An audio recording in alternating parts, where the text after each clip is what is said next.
اللہ سبحانہ و تعالیٰ کے پاک نام سے شروع جو بڑا مہربان اور نہایت رحم کرنے والا ہے۔ عید الاضحیٰ کی حقیقت۔ عید الاضحیٰ کا تعلق تاریخ اسلام کے ایک نہایت ہی درخشاں باب سے ہے، اگرچہ یہ عام لوگوں کی نظر میں صرف سنت ابراہیمی کی یاد کے طور پر دی جانے والی جانوروں کی قربانی کی حیثیت سے زندہ ہے، لیکن دراصل یہ حضرت ابراہیم علیہ السلام کے اسوہ حسنہ کی تائید و تجدید ہے۔ حقیقت اسلامی اور شریعت الہی کی تعبیر و تصویر ہے۔ اللہ تعالیٰ کو اسلام کی جس حقیقت سے دنیا والوں کو روشناس کرانا مقصود تھا، اس کے لحاظ سے اگر کوئی زندگی اسوہ حسنہ ہو سکتی ہے تو وہ اولاً حضرت ابراہیم کی زندگی ہے۔ ان کا وجود یکسر پیکر اسلام ہے، ان کا ہر عمل حقیقی اسلام کا اعلیٰ نمونہ ہے۔ ذو الحجہ کی 9ویں تاریخ سے ہی دنیا کے سامنے اسوہ ابراہیمی کی لازوال زندگی کا عجیب و غریب منظر ہوتا ہے۔ تاریخ ہزاروں برس کا سفر طے کرنے کے بعد ہر سال اپنے آپ کو دہراتی ہے۔ میدان حج میں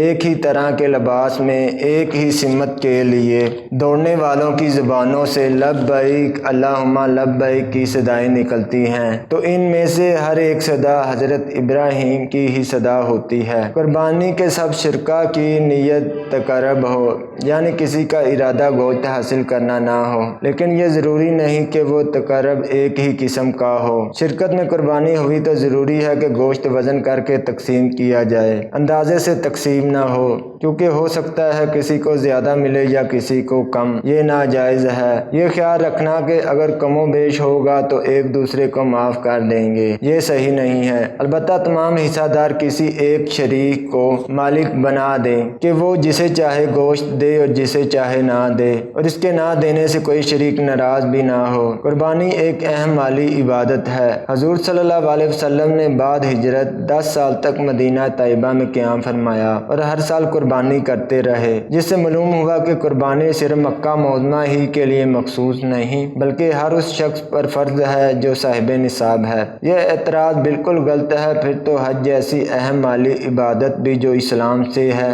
اس کو بھی یہ کہہ کر ختم کیا جا سکتا ہے کہ لاکھوں روپے ہر سال حج پر خرچ ہوتے ہیں، لہٰذا بجائے حج کے فلاحی امور اور رفع امہ پر خرچ کیے جائیں تو زیادہ بہتر ہوگا۔ اور صرف یہ کہنا کہ قربانی حج کے موقع پر مکہ معظمہ میں ہی ہو سکتی ہے غلط ہے۔ البتہ صرف حج کی قربانی بے شک مکہ معظمہ ہی کے ساتھ مخصوص ہے، لیکن عید الاضحیٰ کی قربانی ہر صاحب نصاب پر فرض ہے، خواہ وہ کہیں بھی رہتا ہو۔ حضور صلی اللہ علیہ وسلم نے ارشاد فرمایا کہ 10ویں ذو الحجہ میں ابن آدم کا کوئی عمل خدا کے نزدیک خون بہانے یعنی قربانی کرنے سے زیادہ پیارا نہیں۔ یا رسول اللہ صلی اللہ علیہ وسلم یہ قربانی کیا ہے؟ فرمایا تمہارے باپ حضرت ابراہیم علیہ السلام کی سنت ہے۔ لوگوں نے عرض کی یا رسول اللہ صلی اللہ علیہ وسلم ہمارے لیے اس میں کیا ثواب ہے؟ فرمایا ہر بال کے برابر نیکی ہے۔ جس جانور کے دانت بالکل نہ ہو یا اکثر نہ ہو اس کی قربانی جائز نہیں۔ اضافہ عالمگیری میں صحیح اس کو قرار دیا ہے کہ اگر بے دانت والا جانور چارہ کھا لیتا تو اس کی قربانی جائز تھی، اور اگر ایک کان پورا کٹ گیا ہو تو اس کی قربانی بھی جائز نہیں۔ جو جانور خارش ہونے کی وجہ سے دبلا ہو گیا ہو اس کی قربانی جائز نہیں، اور اگر دبلا نہ ہوا ہو تو جائز ہے۔ اگر جانور کے تھن سوکھ گئے ہوں یا کٹ گئے ہوں یا جانور اپنے بچوں کو دودھ پلانے پر قادر نہ ہو تو ایسے جانور کی قربانی جائز نہیں۔ اپنی قربانی کو اپنے ہاتھ سے ذبح کرنا افضل ہے۔ اگر خود ذبح کرنا نہیں چاہتا تو